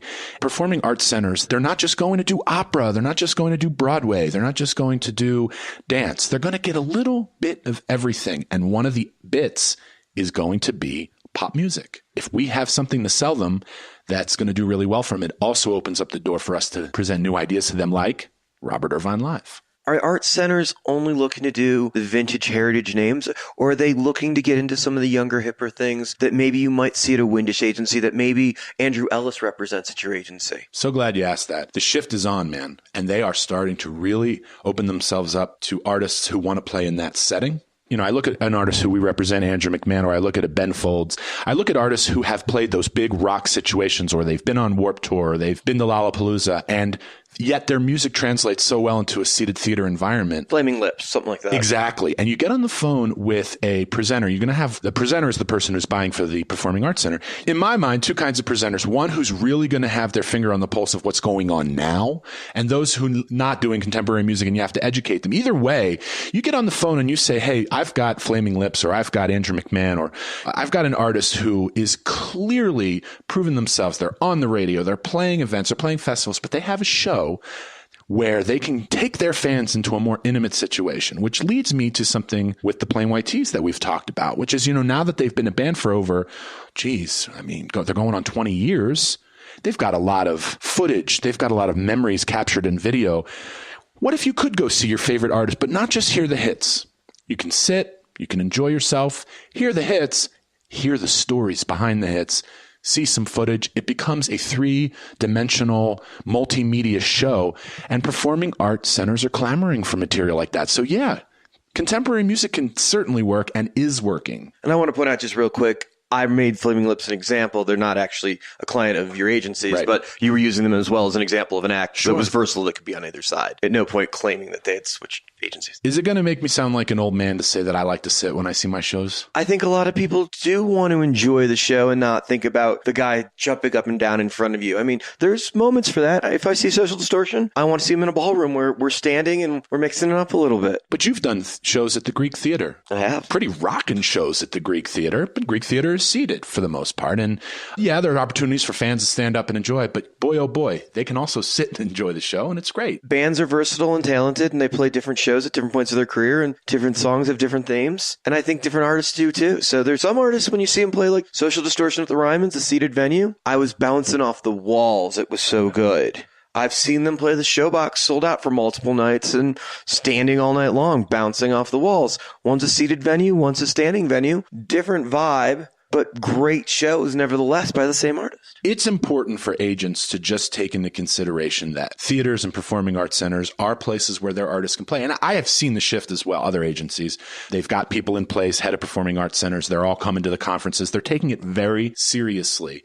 So for me, that's exciting. because here's a world where a lot of us might not have realized you can get a lot out of it, and you can get your artists into these pristine, gorgeous, gorgeous theaters with wonderful sound systems. A lot of these theaters have really upped their game as far as production, spent millions of dollars to up their sound and lights. And to the artist, you're treated like royalty. From the dressing rooms, everybody who is a part of the commission at the theater wanting to meet you, and a lot of them are hiring chefs for catering. You know, you're on stage, it looks good, it feels good. I just think that this is a part of our business that we need to keep paying attention to. Talking to Craig Newman from start to finish and never burning bridges. Thank you so much, my friend. It's always an honor. I love what you're doing. You guys, this podcast spins my wheels all the time. Promoter 101, this is Craig Newman from APA, sending love to Dan and everybody out there. Craig wrote the theme song to the podcast, and he is long overdue to be a guest. Thrilled that he finally came on the podcast and be here. By the way, while we're on the subject of Penn State, Luke, I want to tell you that I saw the documentary HBO is airing right now, and I thought that Al did an amazing job playing that role. And what a troubled school and a hard time to capture. And I think they showed the turmoil so brilliantly well of an amazing institution that is that school and that coach. I have not seen this. I've just read reviews generally in my time since Penn State, and I was there for Paterno's last 2 years of coaching. I will say that I've avoided watching those things, but I've heard good things about Al Pacino. But to be sure, this is a film that HBO produced, not a documentary about Penn State. But there are a few that are, I've heard worth checking out that have aired over the past couple of years on it. So I'll have to eventually check it out. Probably would do an hour and a half worth of commentary on it during the entire thing. But I heard Pacino does a pretty good job. So respect to that. All right, you analytic son of a bitch. What's the difference between a film and a documentary? Calling the Al Pacino film about the Penn State struggles around Jerry Sandusky is like saying that the Dark Knight Rises and The Dark Knight and Batman Begins are documentaries about Bruce Wayne. None of them are, they're fictionalized to a large degree, and it's not a documentary. It's a film. There's some fictionalized moments in it. No one knew what those conversations were. If this were a documentary about it, they would have been interviewing Sue Paterno and Jay Paterno and Graham Spanier from House Arrest. All right, fair point of view. Thank you for the English lesson, Mr. Pierce. No problem, Dan. Always here to give a really snarky comment. I'm great for that. Yes, you are. Steve Strange, X-Ray Touring, Promoter 101. We're excited to bring back to the podcast this week one of our favorite segments, 3 questions. You've asked for it, and of course, we're going to oblige anytime you ask us to do anything. So the only catch is we don't know the questions before it happens. They happen in real time, and we have to answer in real time. This week, our guest on 3 questions is from New Frontier Touring, Mr. Paul Lohr. Welcome back to the podcast. Glad to be here. So the rules for 3 questions are simple. We just don't know the questions in advance. Paul, what do you got for us? All right, here's the first question. What is the one thing you hate to hear the most from an agent? We're going to have to cancel the show. Really, really sorry. It's out of our control. They can't make it. Yeah, that's a pretty bad one. All right, number 2. As a promoter, what was that nightmare concert that you're like, why did I book this show? I was kind of apprenticing for Doug Kaufman and nobody in particular in Denver, and he had booked Hole to appear at the Mammoth Event Center in Denver. And this is during Doll Parts, and she's just huge at the moment. And doors are opening. We get a phone call. She's still in New York, getting on a private, heading towards Denver. And I'm doing the math in my head, how long it takes to fly from New York to Denver, how long we have with our one opener on the show. And I'm trying to quickly figure out how practical this is. And I'm realizing we don't have enough talent to make it through and stretch it. So quickly get a local band that's playing next door at the Ogden added to the bill before the tour opener, because it was just a 2-band bill. And we're just stretching and stretching and stretching. And somewhere along the time of wondering when she's going to be wheels down and doing the math of how long it's going to take to get from DIA down to Mammoth at the other end of Colfax on a Sunday night. And these young children, because it's a pop song and it was really big at the time, like, this is getting late and it's getting bad. And I was chain smoking, and I'm not someone you've ever seen with a cigarette in his hand. So yeah, it was a weird day. Everything worked out. She got there really, really late. She played what I would say was not a great set, but she was in the building. But you never had to deal with any kind of a natural disaster or those force majeure clauses that we all dread? You never had one of those? No, I've been fairly, knock on wood, lucky. It's mostly been artist user failure has been my experience has made for the hardest days. But 9 times out of 10, there ain't nothing that an artist that's willing to play and a team willing to put on a show can't get their way through. What else you got? Who is or was the greatest promoter you ever met? So it's a hard question. I mean, growing up, Barry Fay was a rock star in Denver and certainly had the best temper. You wouldn't say that he would be the best promoter. I never met Graham. It's important to note that I was in high school in my freshman year when he passed. So I didn't have that relationship. So I can't say it would be him because I just didn't know him. I have dealt with some amazing promoters over the years, but the most hands down, no bullshit, roll up your sleeves and get it done and make sure the act leaves happy. It's probably Bill Silva. Nice. Good choice. Hey, Paul Lohr, thank you so much for joining us on Promoter 101, and congratulations on the amazing success that the AVITs are enjoying right now. That's an amazing documentary that is out on HBO right now. Thank you, Judd. He hit it out of the park, and that's really a rising tide is raising that ship for sure. I think talent always rises to the top, and clearly the AVITs are a pure case of that. Indeed, and there's more to come. Looking for another album out sometime in 2019. Hey, Promoter 101, breaking exclusive. AVIT Brothers going to record and release a brand new album. Nice. You heard it here first. Paul Lohr, New Frontier Tour, and I'm Promoter 101. Bye for now. Great to have Paul back on the podcast. Appreciate him dropping in for some 3 questions. Hey, if you want to be on 3 questions, feel free to email us at steiny@promoter101.net and say, hey, I got some shit to ask you guys. And we'll have you on. That's how it works. Hey there, this is Seth Hurwitz. I am one of the last independent promoters and proud of it. And you are listening to Promoter 101. Finishing up the Mega Podcast, we have a special interview. That's right, special. Mike is special. Soda Jerk Presents Mike Barsch talks about competing in the Mile High City. One of the last independent promoters in the United States, Mike Soda Jerk. Mr. Barsch, welcome to Promoter 101. Thank you. Appreciate it. This is a thrill for me. We've known each other for years and got to watch you develop from a college record label into a manager, into a concert promoter, and now a venue owner in multiple cities and multiple rooms. And you guys got to be doing 1,500 shows a year or something, like between all the different rooms. It's insane. Yeah, not quite. Maybe half that, but still a lot. Is it about 750 somewhere in there? Yeah, I would say so. Between all the owner-controlled venues, and now we have Hody's up in Fort Collins as well, which used to be the Starlight years back for anyone that's been around here. So yeah, between all those, we're probably about 700, and then we do some shows in non-owned venues as well, so we could add those into the mix.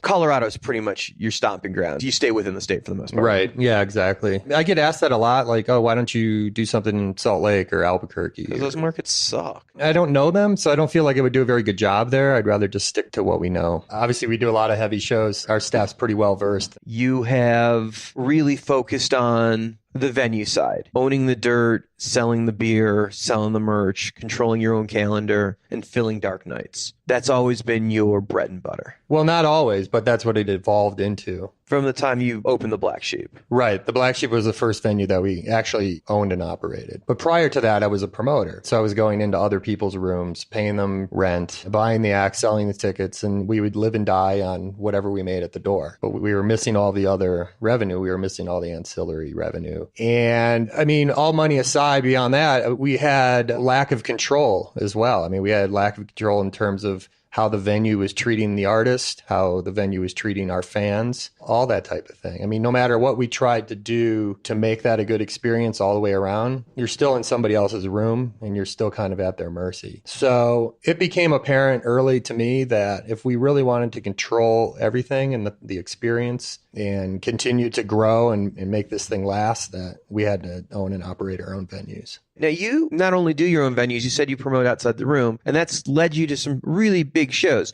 You're involved with Riot Fest, which is taking a year off, at least in Denver, but the last 3 or 4 years it's been in the market and has done sizable business. And it's a 3-day festival, and it still exists in Chicago this year. Right. And there's still hopes and talks of continuing the Denver future with that. Right. Nothing's set yet, but they're still in the middle of producing this year's festival. Yeah, I mean, we lost one of our partners at the end of 2016, which was very difficult, and he was a major role in the festival. I think we just all agreed the best thing for the festival was to just focus on Chicago. I'm not involved in Chicago, but, to focus on Chicago and set Denver aside, and we'll see what happens with that. Very creative festival. They've done some great things with reunions and promotions. They're amazing. The Garbage Pail Kid promotion was the coolest thing. You've also been involved with some bigger concerts. You've had the opportunity to promote shows at Red Rocks as well. Yeah, we've done a handful of things. As anybody knows, Red Rocks is a very difficult venue to try to just go and do on your own. I mean, the holds are 30 deep, and I think there's a structure there that's difficult for an independent or somebody who's not doing a high volume of shows. So, the bulk of the shows that we've done at Red Rocks have generally been co-promotes with other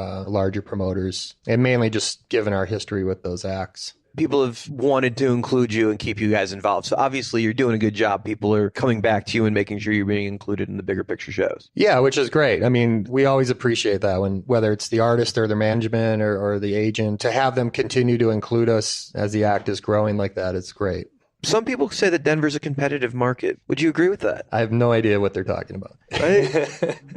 There's definitely a handful of competitive markets in the country. I would say Denver is the top of the heap. I mean, there's more and more 250 cap venues being opened in Denver, even more so than larger venues. It blows my mind. It's just like, really? Like, you've got to have every single, one of these shows. But it is what it is. And there's a lot of volume here. And I think the market can absorb it. You can be in Denver, exist here, compete for shows, and still find a way to get along. From my side of things, yeah, that's how I look at it. I think it's kind of counterproductive to be as cutthroat and competitive as it is. I mean, all it ends up doing is just driving up the prices and driving up ticket prices. And I think if there's a way to just find some middle ground and try to work with all the players in the market and sort that out, it's just a more peaceful playground, I guess. You've been able to grow a business in what's got to be the toughest environment ever to plant crops in. Everything is competitive. Everything is top dollar. Does that make the end of the year that much harder? I mean, this is the irony in the whole thing. As difficult as it gets, as competitive as it gets, as it continues to get,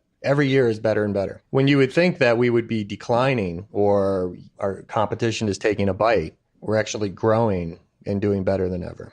Well, I love hearing that. I think the idea of independence existing is good for the music industry. I absolutely agree. I mean, I think we all have our role in this industry. I just think we have a unique way of handling shows and handling artists and promoting those shows that maybe, other larger companies can't necessarily get their arms around. Well, you guys are a service industry company. I mean, you got real production, you've got real marketing, and you're doing something right. You're getting more volume every year and a very competitive market, and nobody's bitching about what you guys are doing, which is the biggest compliment you could possibly have in this industry. It's great to hear it. I would much rather hear nothing than, getting nasty phone calls on Monday morning. Those aren't nice. No, we work hard to avoid that. Let's talk about the record label for a minute. You had a real knack for that. You had distribution, you had the mail order thing, and then you were doing this from your dorm room, right? Like this was like early on, you were still in school. I was actually out of school by that time, but yeah, there was a million of us around, dotted around the country. Just ran it out of the basement. I really, really loved it. You had an amazing Japanese punk rock band that I loved. What were they called? Electric Summer. Electric Summer. They were great. Yeah, they were exchange students that were living here, and yeah, they were a really great band. But, it was all about, for me, it was just, finding these young acts and putting out their music and, really just working hard to develop them. And it was a great thing. And I think it's just carried forward for me, at least, into what we do now as promoters. I mean, it's still really important. I would rather find these really young acts early on, work with them, try to take them as far as we can. It's a thrilling thing, to be a part of that process. So let's talk about why the label ended. Well, the label ended because I saw the writing on the wall. While I was doing the label, or later on into when I was doing the label, is when I started dabbling in Sean Parker was going to end it all with Napster? Yeah, I guess so. You thought people stealing music and pirating was going to be the end of that? I mean, you could see it from that angle, and you could see it just in terms of mom and pop record record stores shutting down or distributors shutting down. It was just declining. It was a declining business. You know, in the meantime, I had started promoting shows here and there. That was going really well. For me, like just something, you know, triggered in my head, like the record business is declining. These artists aren't going to be making that, you know, that money or that revenue stream from record sales anymore. How are they going to make their money? They're going to make their money going on the road and playing shows. And so for me, I felt like that was the bet. That's where it was at, was live. And you made that transition. There was a while that you were partnering up with Jason Cotter, who was punk rock, hustler. Right. And I mean that in the best possible way. Oh, he was a great guy. I mean, those were really wild times. You're one of the bigger independents in the country now. It's a weird fact to say. It's got to be weird to hear. It is weird to hear. And I honestly don't even really think about it. You know, I really don't. We just keep plugging away and doing our thing. Yeah, I don't believe you don't think about it. But let's... What are some of the things that you did to solidify yourself in the market that's kept you in business? And obviously, the rooms are given. Opening the rooms gave you an anchor point.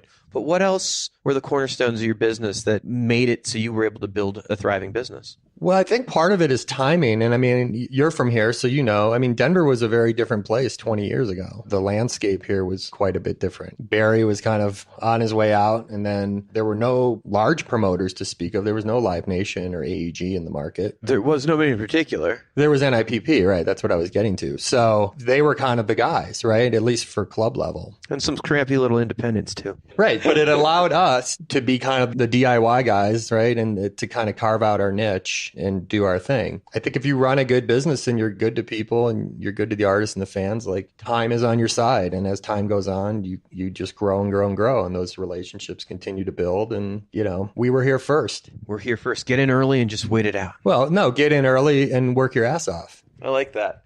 You guys got to brag a couple of years ago, and I'm not sure if this has been an annual thing that is repeated. You guys sold more Pabst Blue Ribbon in the market than anyone else had. That you'd been awarded a plaque from Pabst for literally documenting that you guys moved more Pabst than anybody else in the market. That's true. Yep. I got that. That was at one of our holiday parties, and everyone knew about it except me. And then they presented it to me on stage that night, and it meant a lot because, you know, I grew up in Milwaukee, so Pabst was, at the time, it was brewed in Milwaukee, and half my friends' fathers worked for Pabst, so it was cool. One of my favorite T-shirts is my Pabst Theater shirt. Yeah. It's the namesake. I mean, before it was a music venue, it was the theater. Like, I saw the Wiz there. My grandmother was an usher at the Pabst Theater. Yeah. When I was a little kid and my parents were working, she would take me to all these shows. Shout out to those guys in Milwaukee that run the Riverside and the Pabst and Turner. You got to love those guys. Matt's doing an amazing job over there. Those are the best. I mean, it's really phenomenal. And having grown up there, I mean, we had nothing like that, you know, when I was a kid. We had the Eagles Club and Jack Koshik's Odd Rock Cafe. Jack Koshik, independent concert promoter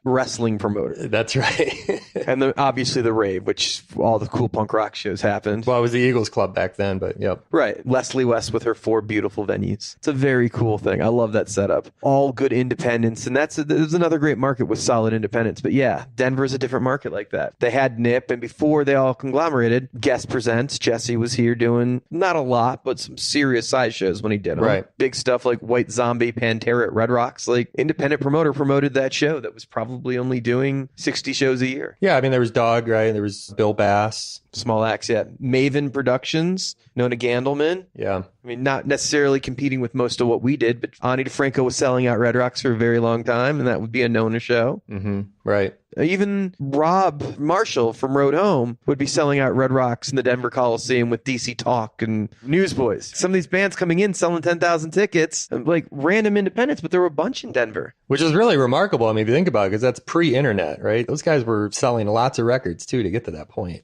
Would you, or are you considering possibly opening up another market, putting a venue in another city? You know, the Hody's in Fort Collins is kind of the newest thing. I mean, we took that on. So you're in 3 different cities, although you can get to any of them in an hour and change from your house? Yeah. And, you know, for the artists, I think it's a great thing, too. Particularly small acts, you know, if they want to come to Colorado and knock out 3 dates really quick and make a bunch of money without having to go through epic drives, it works really well. Can I ask you about Boulder? Sure. It would seem like if you're opening up rooms and you're adding to it, it seems like that would be in your sight. It's sooner than later. Boulder's always been in my sights. We'll see what happens. I mean, I booked Tulagi up there for 3 years, up until the very last show. Those were probably some of the best years of my career. Really great memories. And it may have been the funnest, but I think the industry would disagree that your best years of your career are the last 3. The last 3? Yeah, you've done some pretty impressive stuff recently. And what you booked at Tulagi as well, cool club shows. Yeah. None of that stuff really compares to some of the stuff you guys have done at the Summit and at the Marquee. Yeah, I appreciate that. I suppose you're right. I think Tulagi just holds like a special place in my heart. So you lit up when you said the name. I love it. It was a great venue. We did great shows and made a lot of friends, and it was a good period. But yeah, you're right. I mean, I live in Boulder. It's my town. So what's in the future? You guys have got great things going. We haven't talked about this. You had the instincts and vision to see past one of your biggest competitors ever and saw that he was available and brought him into your company because you knew it'd be a good thing. And it's been a great match. But Peter Orr competed with you tooth and nail for shows forever, and you gave him a job when he needed one. Well, it's funny, I didn't really know Peter that well, like on a personal level, but I knew him on a business level. And yeah, he was with NIPP. I was on my own, and we fiercely competed with each other. I remember the first day, he came into the office, and it was just like, I cannot believe this fucking guy's in my office right now. I mean, it was a good thing, but it was just like knowing the history. Yeah, it was kind of surreal. Well, it was kind of funny because I remember him moving to Vegas, and I remember that not working out with Live Nation, and then hearing the rumor that he was coming to work for you. And I remember calling you and going, I just heard the weirdest thing. When he was with Live Nation, we were doing some work together. So that's a little bit how our relationship developed. I mean, we kind of got to know each other on a personal level and on a business level. And we were no longer really competing with one another. I kind of made the decision to work with one another because Live Nation was not really interested too much in the club business. And at the time, they were controlling the Gothic Theater. That was our world, and I needed to be able to put acts in there. So that's, kind of how we worked together on that. When he left Live Nation and, he really, really wanted to be back in Denver. He's lived here for a long, long time. It's a really important city to him. And I just reached out to him and said, hey, I don't know what your plans are, but I'd love to have you come work with us if you want. Amazing insight to think past the years of fighting and think this could be a good thing financially and the best thing for the market. And Peter's a great buyer. There's no question about it. But to put all of that aside and say, this is a good idea. This is just good business. I mean, we had just added the Summit at that time. So that was, our 1,100 cap venue. And I was booking it myself. But I realized that by adding that venue, now I had 3 venues that I was responsible for. It was just getting difficult. It's a weird thing to have someone work for you that had more experience as a buyer. No, I mean, I think that's a good thing. I mean, I think that's what I've always tried to do is surround myself with the best and brightest people possible. And I'm not selling short your buying experience by any means. You buy a ton of shows and always have. Sure. I think we both agree that Live Nation experience of buying those shows is... Oh, absolutely. I mean, it's next level, no doubt about it. But I wouldn't say that I'm intimidated by it. I'm grateful for it. I mean, who wouldn't want one of the best buyers in the country on their team? Well, when you put it like that... Do you book by music? Are you an ears guy? Yeah, absolutely. It's not the numbers as much as the ears? I mean, you kind of have to focus on the numbers, but yeah, I think more for me, it's it's a total gut thing. And it's a total just you hear this band and you just kind of know it. That's how I've always just operated. I remember you and me sitting in the lobby at the Ozelon one night. I can't remember what the show was, but we were talking about the best research ever is watching and seeing what shirts kids are wearing. Right. It was so we know what bands to book next. It's well. And I remember sitting there, you and me were talking about, that's a lot of big drill car shirts. We both had that look wonder which one of us is going to get to the agent first tomorrow. Yeah, right. Yeah, right. It was like the t-shirt test, but being in the room, you can see those things and you can get the vibe of that feeling. And it's not necessarily counting the t-shirts because more often than not, half the audience is going to be wearing an AFI or Metallica shirt, so that doesn't help you a lot. I've been burned on that theory a few times too. I booked on the number of t-shirts and then it just turned out that everybody really liked the shirt. Well, Hot Topic has really fucked up the equation. It did, yeah. But any insight for the next generation of people coming up of things that they can do to give their career the best chance to move forward? It sounds cliche, but I just think it's always about passion. If you're willing to do a job and not get paid and you're completely happy with that, then you're probably in the right job. You're passionate about it. You follow that passion. You work really hard. Good things should come. Mike Soda Jerk hanging out with me in beautiful Denver. It's just like old times. Thank you so much. You know, Dan, Mike just sold his venues in Denver to Live Nation, and he's doing business mostly in Fort Collins and Colorado Springs these days. So congrats to Mike on the sale. Very proud of you. Bet that was a big fucking check. I bet you it was, too. Hey everyone, this is Cindy Leinott, Kira Finkenberg, Patty Ann Tarleton, Whitney Bond, Amy Miller, Dawn Holliday, Marcy Allen, Paula Palazzo, Becca Leifer, And you're listening to Promoter 101. Promoter 101. Promoter 101. And I'm on Promoter 101. That's it for episode 80 of Promoter 101. Thank you for joining us. As always, if you have any questions, write us at steiny@promoter101.net. Before we take off, there's a quote of the week, as always, from Mr. Dave Grohl of the... Fuck it, he's from Nirvana. I'm not going to say the other band. He's from Nirvana. That's right. If you're a great band with great songs, people will notice it. It's really that simple. We're going to be back next week with a brand new episode of Promoter 101 with a hat trick of interviews, 3 massive industry names, each impressive as the next. Live Nation Comedy, Andy Levitt. The Vice President of Booking of the Nashville's Bridgestone Arena, Mr. David Kells, on the podcast. And the Leighton Pope organization's namesake, the total icon, Carl Leighton Pope. Plus, next week is going to be our first ever backwards episode. We're going to start from the bend, and we're going to go to the beginning. It's going to be completely reverse. I have no idea why, but what the hell? What a crazy idea. It's going to be Promoter 101 in reverse. Going to be sick, Luke. Promoter 101 in reverse. Let's give a thanks to everybody listening to this podcast today. We're wishing you sold-out shows for the weeks to come. Cheers. Jim Glancy, Barry Presents on Promoter 101.